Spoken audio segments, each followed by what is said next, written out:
আমরা কূপগুলো দখল করেছি। তোমরা তোমাদের বীরদের পাঠাও, আমরা আমাদের সমকক্ষ প্রতিদ্বন্দ্বী চাই। اقرأ باسم ربك الذي خلق.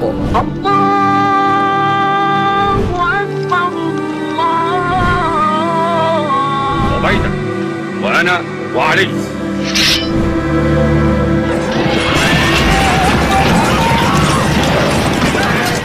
لا إله إلا الله محمد رسول الله. মহানবী হযরত মুহাম্মদ সাল্লাল্লাহু আলাইহি ওয়াসাল্লাম নবুয়ত লাভের পরপর যখন কালেমার দাওয়াত দিতে শুরু করলেন, তারপরই শুরু হয়েছিল তার উপর অবর্ণনীয় নির্যাতন। এতদিন ধরে যারা তাকে ভালোবাসতেন, আলামিন বা বিশ্বাসী বলে ডাকতেন, তারাই শুরু করলেন মহানবীর বিরোধিতা। এমনকি পরিবার, আত্মীয় স্বজনের মধ্যেও অনেকেই তার বিরুদ্ধে দাঁড়িয়েছিলেন, যার মধ্যে মহানবীর চাচা আবু জেহেল অন্যতম। প্রিয় জন্মভূমি মক্কায় যখন রাসূল সাল্লাল্লাহু আলাইহি সাল্লামের উপর নির্যাতনের চরম মাত্রা অতিক্রম করল, তখনই আল্লাহর নির্দেশে মহানবীকে হিজরত করতে হয়েছিল মক্কা থেকে মদিনায়। মক্কা থেকে মদিনায় হিজরতের 3 বছরের মাথায় সংগঠিত হয় মহানবীর জীবদ্দশায় প্রথম যুদ্ধ, গাজওয়ে বদর বা বদরের যুদ্ধ।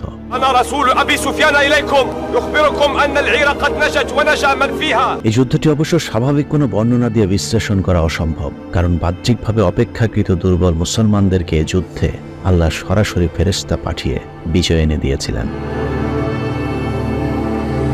তবে বদরের যুদ্ধে অলৌকিক বিষয় বা আল্লাহর মুজিজা থাকলেও একেবারে বাস্তবতা বিবর্জিত নয়। আল্লাহ চাইলে রাসূল সাল্লাল্লাহু আলাইহি সাল্লামের নবুয়তের পরপর মক্কার কুরাইশদের বিরুদ্ধে যুদ্ধের আদেশ দিতে পারতেন এবং সেই যুদ্ধে মুসলমানদেরকে বিজয় দিতে পারতেন, কিন্তু আল্লাহ তার রাসূল এবং তার সঙ্গীদেরকে এত বড় পরীক্ষায় ফেলতে চাননি, বরং নবুয়ত লাভের প্রায় 15 বছর পর মুসলমানদেরকে যুদ্ধের অনুমতি দিয়েছিলেন, যেন মুসলমানদের ঈমানের পরীক্ষা কিছুটা সহজতর হয়, এবং সেই যুদ্ধে তারা জয়ীও হয়েছিলেন।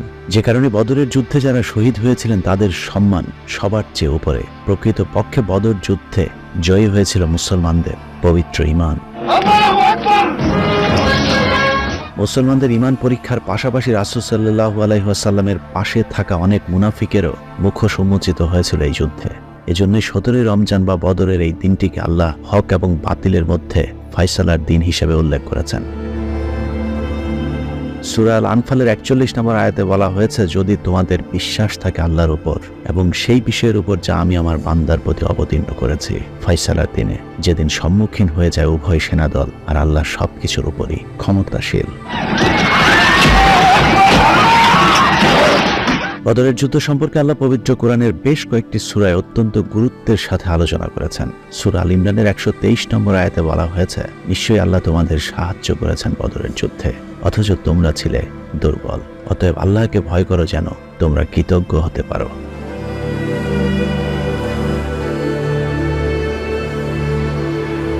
আর স্মরণ করো যখন তোমরা ছিলে সংখ্যায় কম, পৃথিবীতে তোমরা দুর্বল হিসেবে গণ্য হতে, এবং তোমরা আশঙ্কা করতে যে শত্রুরা যে কোনো সময় তোমাদেরকে আকস্মাৎ ধ্বংস করে দেবে। অতএব আল্লাহ তোমাদের আশ্রয় দেন এবং তোমাদের নিজ সাহায্য দ্বারা শক্তিশালী করেছেন, তোমাদেরকে উত্তম বস্তুসমূহ জীবিকা রূপে দান করেছেন, যাতে তোমরা আল্লাহর প্রতি কৃতজ্ঞ হও।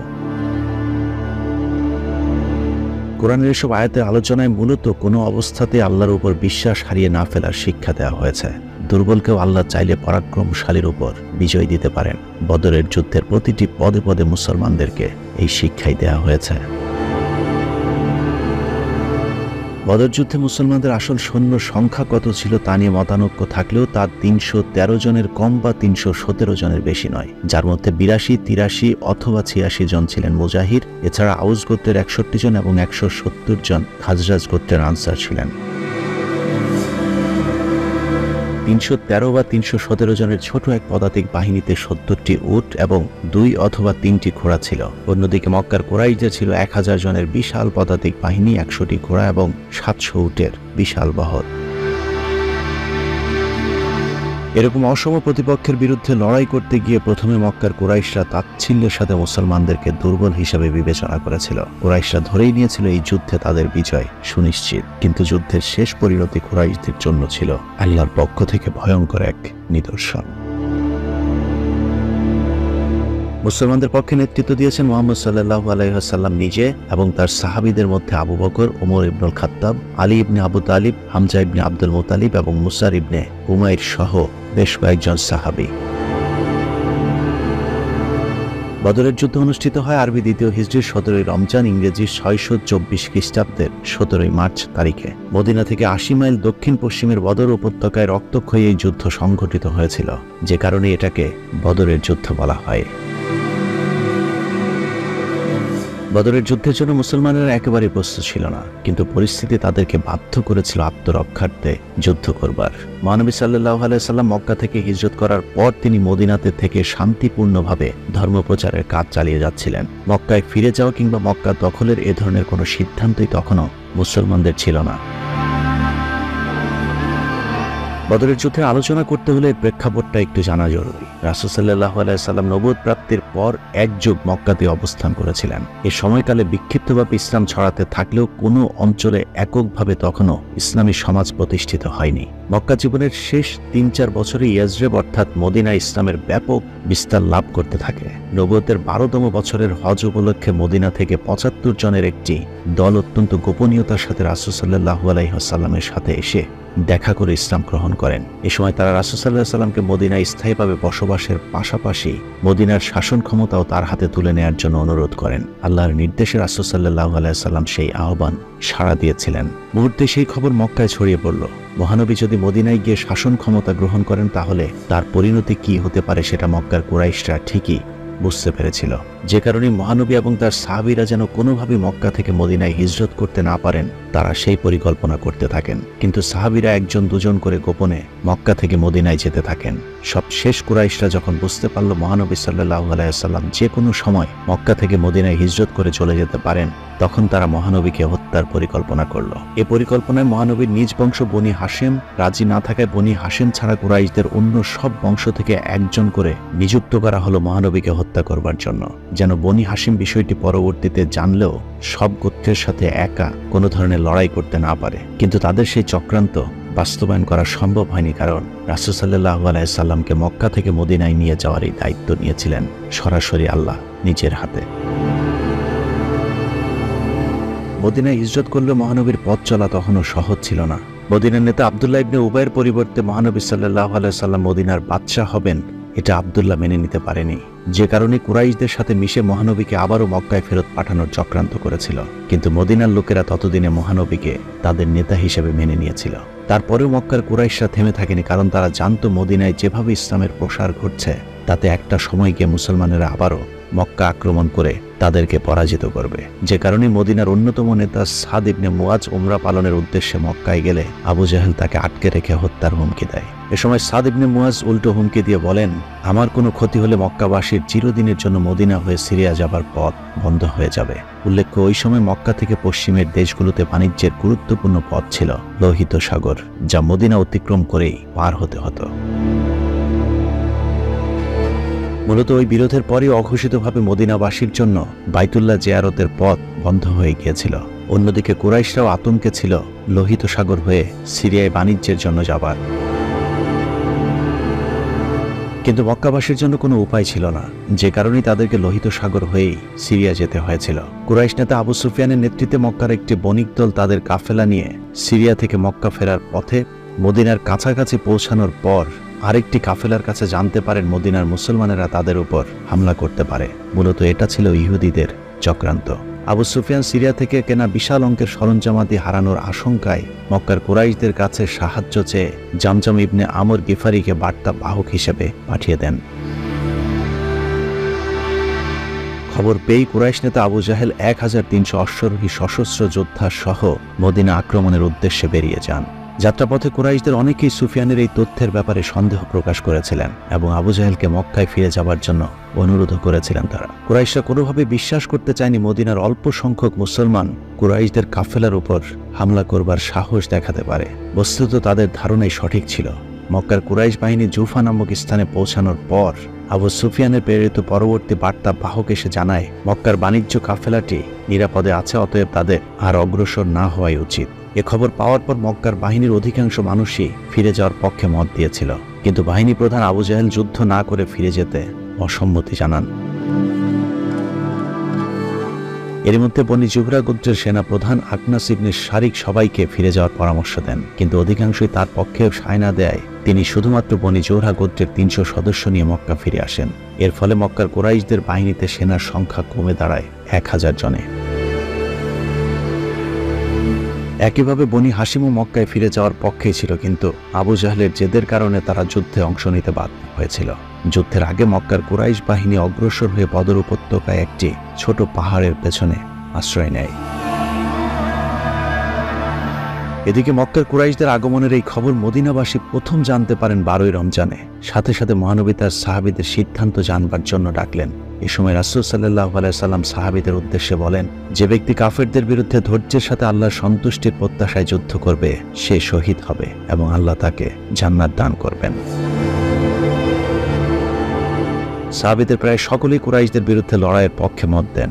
তাদের এমন ঈমানী শক্তি দেখে মহানবী সন্তুষ্টি প্রকাশ করেন। এরপর মহানবী তার সাহাবীদেরকে নিয়ে মদিনা থেকে বেরিয়ে পড়েন বদর উপত্যকার উদ্দেশ্যে।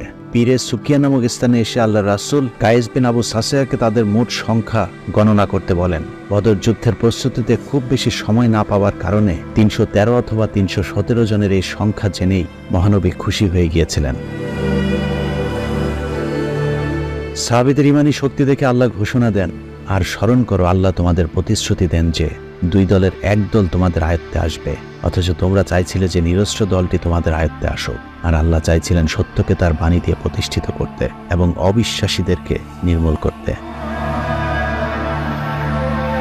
মহানবীর কাছে আল্লাহর প্রতিশ্রুতির কথা জানবার পর সাহাবীরা মানসিকভাবে আরো শক্তিশালী হয়ে শত্রুর মোকাবেলায় এগিয়ে যেতে থাকেন। বদরের খুব কাছাকাছি যাবার পর কুরাইশরা উমর ইবনে ওয়াহাবকে পাঠান মুসলমানদের অবস্থান জানতে। ফিরে গিয়ে তিনি জানান মুসলমানেরা অত্যন্ত ছোট একটি দল নিয়ে এগোচ্ছে এবং তাদের সাহায্যকারী নতুন কোনো দল আসবারও সম্ভাবনা নেই। তবে তিনি আরও বলেন মদিনার যে ছোট দলটি আসছে তারা অত্যন্ত সুশৃঙ্খল এবং বড় ধরনের আক্রমণের জন্য সক্ষম। এ কথা জানবার পর কুরাইশদের আত্মবিশ্বাসে চির ধরে। তারা নিজেদের মধ্যে তর্কে জড়িয়ে পড়েন এবং যুদ্ধের ব্যাপারে দৃশ্যত তারা 2 ভাগে বিভক্ত হয়ে যায়। অন্যদিকে মুসলমানেরা ইস্পাত কঠিন সংকল্প নিয়ে আল্লাহর সাহায্য এবং রাসূলের আদেশের অপেক্ষায় প্রহর গুনছিলেন। কুরাইশরা যখন মদ এবং নারীদেরকে নিয়ে তারা নেশায় মত্ত ছিল, তখন রাসূল সাল্লাল্লাহু আলাইহি সাল্লাম সাহাবীদেরকে নিয়ে আল্লাহর উদ্দেশ্যে সাহায্য চেয়ে বলেন, হে আল্লাহ, তুমি যে প্রতিশ্রুতি দিয়েছ তা পূর্ণ করো, আমি তোমার ওয়াদার পূর্ণতা কামনা করছি। ওয়াদা পালনকারী আল্লাহ রাব্বুল আলামিন বদরের যুদ্ধেও তার ওয়াদা পালন করেছিলেন। এ বিষয়ে সূরা আল আনফালে বলা হয়েছে, আজকের দিনে কোনো মানুষই তোমাদের উপর বিজয়ী হতে পারবে না, কারণ আমি হলাম তোমাদের সমর্থক। যুদ্ধের শুরুতে আল্লাহর পক্ষ থেকে এরকম বিজয়ের নিশ্চয়তা পাবার পরেও রাসূল সাল্লাল্লাহু আলাইহি সাল্লাম যুদ্ধের প্রতিটি কৌশলে চরম সাবধানী ছিলেন। যুদ্ধ শুরুর আগের রাতে বদরের কাছাকাছি তাঁবু স্থাপনের পর মহানবী 3 জন সাহাবীকে পরিস্থিতি পর্যবেক্ষণের জন্য পাঠান। এ সময় তারা মক্কার 2 জন সৈন্যকে একটি কূপের কাছ থেকে আটক করে নিয়ে আসেন। জিজ্ঞাসাবাদে ওই 2 জন মক্কার বাহিনীতে কারা এবং কতজন অংশ নিচ্ছে এসব তথ্য ছাড়াও জানান মক্কা থেকে আসা কাফেলার জন্য পানি সংগ্রহ করতেই তারা এখানে এসেছিলেন। এসব তথ্য জানবার পর রাসূল সাল্লাল্লাহু আলাইহি সাল্লাম নির্দেশ দেন, ভোর হবার আগেই কুরাইশ বাহিনীর সবচেয়ে কাছের যে কূপটি আছে সেটাও দখল করতে হবে, যেন কুরাইশরা পানি সংগ্রহ করতে না পারে। পরিকল্পনা অনুযায়ী বদর প্রান্তরে পৌঁছে মুসলমানেরা প্রথমেই কুরাইশদের খুব কাছাকাছি কূপটি দখল করে নেয় এবং বাকি কূপগুলিও বন্ধ করে দেওয়া হয়। এতে কুরাইশদের প্রচণ্ড পানি সংকট দেখা দিয়েছিল। কুরাইশদের পক্ষ থেকে আসওয়াদ ইবনে আব্দুল আসাদ মাকজুমি পানির একটি চৌবাচ্চা দখলের জন্য এগিয়ে আসেন এবং তিনি ঘোষণা দেন তিনি চৌবাচ্চা দখল না করে ফিরবেন না। এ সময় হামজা ইবনে আব্দুল মুত্তালিবের সাথে তার লড়াই শুরু হয়। দুজনের যুদ্ধে কুরাইশ যোদ্ধা আসওয়াদের পা বিচ্ছিন্ন হয়ে গেলেও সে তার পূর্ব ঘোষণা অনুযায়ী চৌবাচ্চা দখলের চেষ্টা করে। এ সময় হামজা ইবনে আব্দুল মুত্তালিব আসওয়াদকে হত্যা করলে শুরু হয় বদরের আনুষ্ঠানিক যুদ্ধ। আরবের রীতি অনুযায়ী তৎকালীন সময়ে দ্বন্দ্বযুদ্ধের মাধ্যমে লড়াই শুরু হতো। প্রথমে কুরাইশদের মধ্য থেকে শীর্ষস্থানীয় 3 যোদ্ধা উতবা ইবনে রাবিয়া, শাইবা ইবনে রাবিয়া এবং ওয়ালিদ ইবনে উতবা লড়াইয়ের জন্য এগিয়ে আসেন। তাদের লড়াইয়ের আহ্বান শুনে মদিনার আনসারদের মধ্য থেকে আউফ ইবনে হারিস, মুয়াবিজ ইবনে হারিস এবং আব্দুল্লাহ ইবনে রাওয়াহা এগিয়ে আসেন। কিন্তু কুরাইশ যোদ্ধারা তাচ্ছিল্যের স্বরে বলেন, তাদের সাথে লড়াই করতে হলে দুর্বল যোদ্ধাদের পরিবর্তে আরো শক্তিশালী কাউকে পাঠাতে হবে। এ সময় হামজা ইবনে আব্দুল মুত্তালিব, উবাইদা ইবনে হারিস এবং আলী ইবনে আবু তালিব দৌড়ে এগিয়ে যান। লড়াইয়ে কুরাইশ পক্ষের 3 জনই নিহত হয় এবং মুসলমানদের মধ্য থেকে উবাইদা মারাত্মকভাবে আহত হন। যুদ্ধের কদিন পর তিনি শহীদ হয়েছিলেন। দ্বন্দ্বযুদ্ধে পরাজয়ের পর কুরাইশরা মুসলমানদের উপর সম্মিলিতভাবে আক্রমণ শুরু করলে শুরু হয় মূল যুদ্ধ। যুদ্ধে কুরাইশদের মধ্যে তাদের প্রধান নেতা আবু জাহেল, উতবা ইবনে রাবিয়া, উমাইয়া ইবনে খালাফ, সাইবা ইবনে রাবিয়া, ওয়ালিদ ইবনে উতবা, উকবা ইবনে আবি সহ মুহূর্তেই তাদের 70 জন যোদ্ধা নিহত হয় এবং ঠিক সমপরিমাণ কুরাইশ যোদ্ধা যুদ্ধবন্দী হয়ে মুসলমানদের হাতে আটক হন। যুদ্ধের ফলাফল থেকে মুসলমানদের ঈমান যেমন শক্তিশালী হয়েছিল, ঠিক একইভাবে অমুসলিমদের মাঝেও বিশ্বাস তৈরি হয় মহানবী সাল্লাল্লাহু আলাইহি সাল্লাম কোনো সাধারণ মানুষ নয়, তিনি অবশ্যই আল্লাহর প্রেরিত রাসূল। বদরের জয়ের পরে আরবে মুসলমানেরা নতুন শক্তি হিসেবে আবির্ভূত হয়েছিল। এ যুদ্ধের পর মুসলমানদের আর পেছনে ফিরে তাকাতে হয়নি। মদিনাবাসীকে অঙ্কুরে নিশ্চিহ্ন করে দেওয়ার চেষ্টার পাশাপাশি আরবের বিভিন্ন জায়গা থেকে ঝাঁকে ঝাঁকে মানুষেরা ইসলামের ছায়াতলে ভিড়তে থাকেন। কিন্তু যুদ্ধের আগের এবং পরের পরিস্থিতি ছিল সম্পূর্ণ ভিন্ন। চোখের সামনে একটি বিশাল প্রতিষ্ঠিত গোত্রের শক্তিশালী যোদ্ধাদের বিরুদ্ধে মাত্র 313 কিংবা 317 জনের লড়াই করবার সাহস দেখানো এত সহজ ছিল না। কিন্তু আল্লাহর কঠিন সেই পরীক্ষায় মহানবী এবং তার সাহাবীরা সফল হয়েছিল। 313 জনের জীবন বাজি রাখা ইমানি চেতনার কারণে মুসলমানেরা একসময় পৃথিবী শাসন করেছে। জ্ঞান বিজ্ঞানের কোথায় ছিল না মুসলমানেরা, কিন্তু আজ সংখ্যায় বিশাল মুসলিম জনগোষ্ঠী সারা পৃথিবীতে অনগ্রসর আর অত্যাচারিত। চারিদিকে সমস্যায় জর্জরিত নেতৃত্বহীন পচে যাওয়া এক সমাজের বাসিন্দা আমরা। বিভক্তি আমাদের সবখানে। ছোট ছোট ধর্মীয় বিষয় নিয়ে আমরা নিজেদের মধ্যে বিভাজন তৈরি করি, অথচ আল্লাহ আমাদেরকে ধর্ম নিয়ে বাড়াবাড়ি না করতে নির্দেশ দিয়েছিলেন। আল্লাহর আদেশ ছিল সীসা ঢালা প্রাচীরের মতো আল্লাহর রজ্জুকে শক্ত করে ধরে রাখবার, কিন্তু আমরা সেই শিক্ষা থেকে অনেক দূরে সরে এসেছি। বদরের সেই ঈমান হয়তো আর আসবে না। আমরা এই শেষ জামানার সেই প্রজন্ম যারা চেয়ে চেয়ে আমাদের শেষ পরিণতি দেখব, কিছুই করার থাকবে না, কারণ সবই আছে আমাদের, শুধু বদরের সেই ঈমান হারিয়ে ফেলেছি। মানবজাতির জন্য বদরের মূল শিক্ষা হলো সফলতা পেতে হলে নিজেদেরকে চেষ্টা করতে হবে। বদরে আল্লাহ মুসলমানদের যুদ্ধ ছাড়াই বিজয় এনে দিতে পারতেন। 3000 ফেরেশতার পরিবর্তে তিনি চাইলে 30,000 ফেরেশতা পাঠিয়ে পুরো মক্কায় মুসলমানদের অধীনে এনে দিতে পারতেন, কিন্তু পরীক্ষা দিয়েই মহানবী এবং তার সাহাবীদেরকে পাশ করতে হয়েছে। আল্লাহ হাফেজ।